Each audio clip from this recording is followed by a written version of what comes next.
Bachar est une entité physique extraterrestre, un ami du futur, du point de vue de notre chronologie linéaire, qui s'exprime à travers Daryl Anka depuis 40 ans. À travers ses différentes communications, il explique en détail, de manière très pragmatique et avec beaucoup d'humour, comment fonctionne l'univers et comment chaque personne crée la réalité qu'il ou elle expérimente. Depuis ces nombreuses années, des milliers de personnes ont eu l'opportunité d'appliquer ces principes et de constater que cela fonctionne vraiment et que l'on peut effectivement créer la réalité que l'on désire. Pour plus d'informations sur les enseignements de Bachar et sur Daryl Anka, rendez-vous sur www.bachar.org. Le travail de traduction de cet extrait de session a été réalisé par Motivation et Spiritualité. Dans l'extrait qui suit, Bachar tente de nous expliquer que nous n'avons pas à apprendre comment manifester.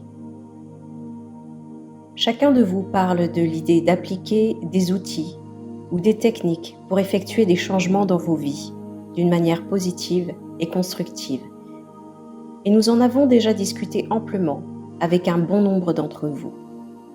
La première chose à savoir absolument, c'est que vous êtes tout le temps en train de manifester quelque chose.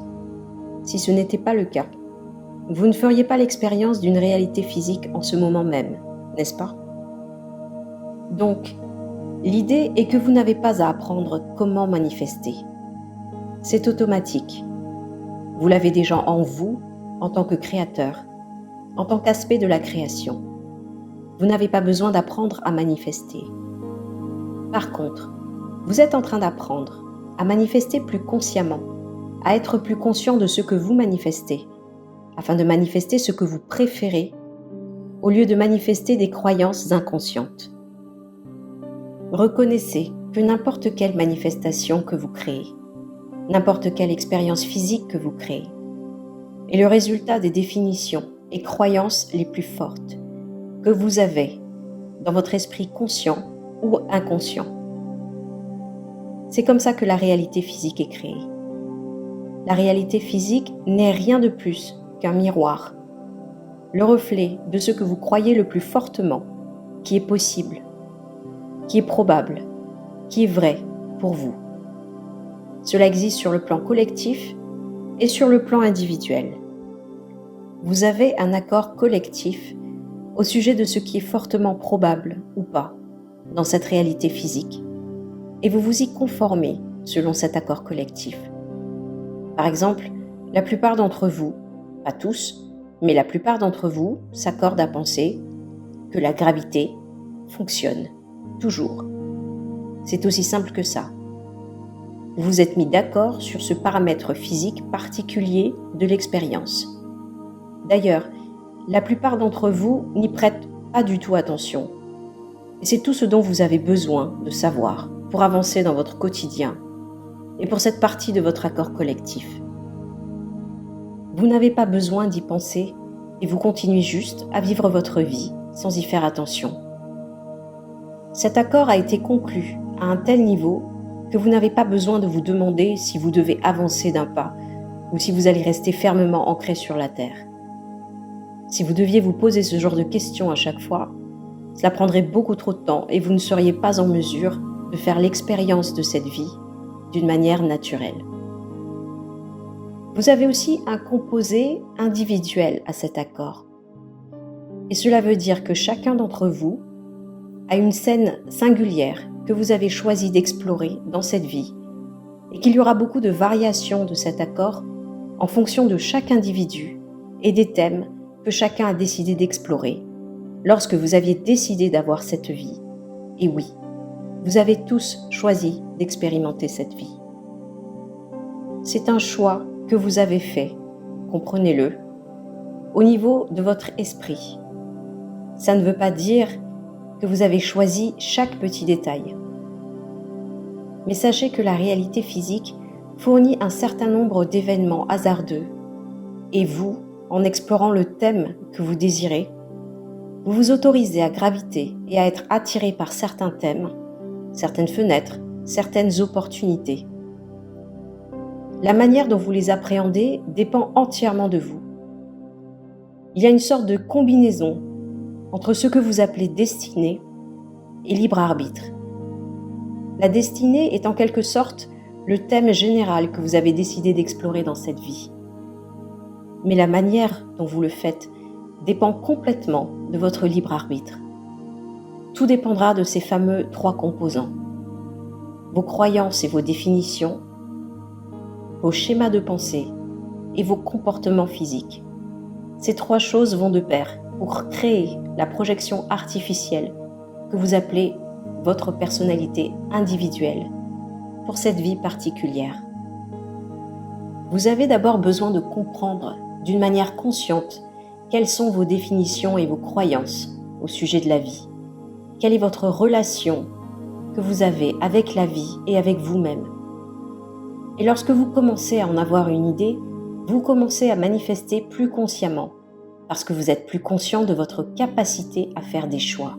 Et là, vous êtes libre de choisir ce que vous souhaitez manifester. Mais rappelez-vous que la réalité physique est un miroir. Lorsque vous regardez dans le miroir, vous voyez le reflet d'un visage.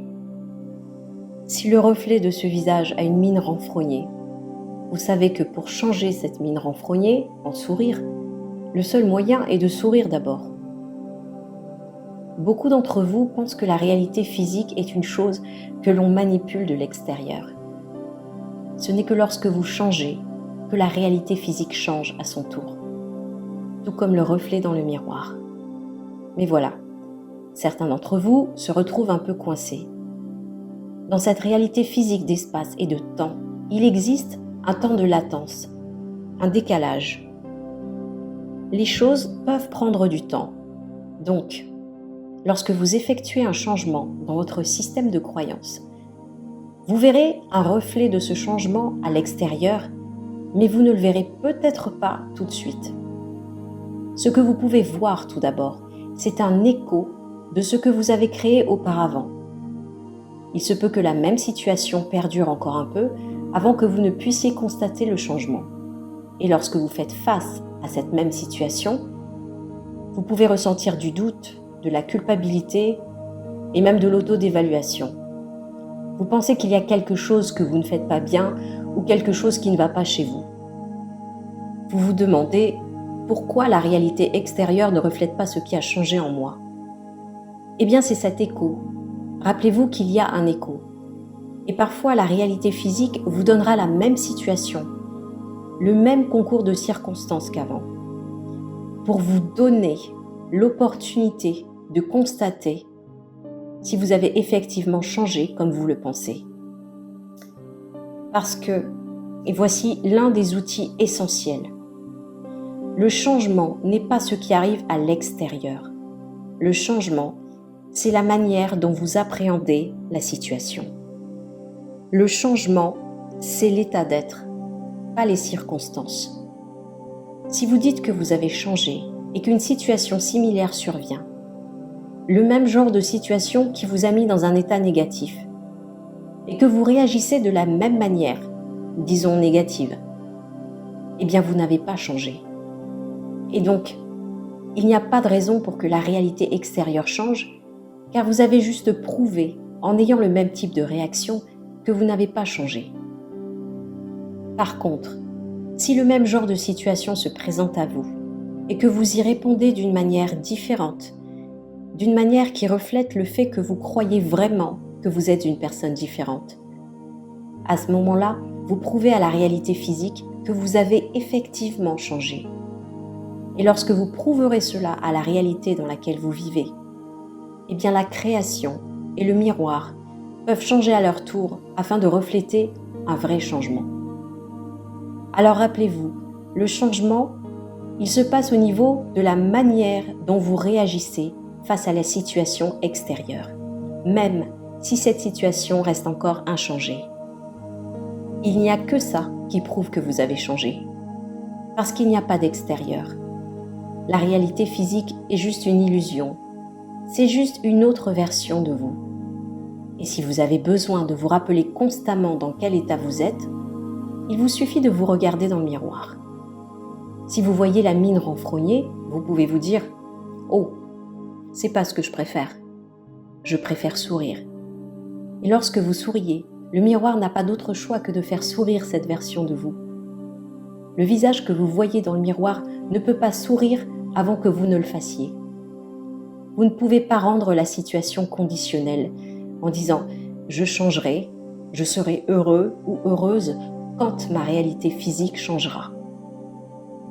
Non, ce n'est pas comme ça que ça marche. C'est pourtant de la physique élémentaire. Vous recevez ce que vous émettez. C'est ce que vous appelez karma dans certaines de vos religions.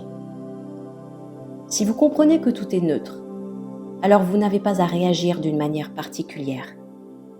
Si vous prenez chaque situation d'une manière fondamentalement neutre, vous pourrez faire un choix conscient et vous dire que ça doit forcément vous servir positivement. Vous devez avoir la foi parce que vous savez que tout arrive dans votre vie pour une raison. Même si intellectuellement, vous ne saisissez pas en quoi cela vous sert à ce moment précis. Et lorsque vous maintenez cet état d'être, vous finirez par voir ou par comprendre comment ces circonstances non souhaitées au départ peuvent vous servir d'une manière positive. C'est tout pour cette fois. Merci de m'avoir suivi, merci de vous abonner à la chaîne et on se revoit très bientôt.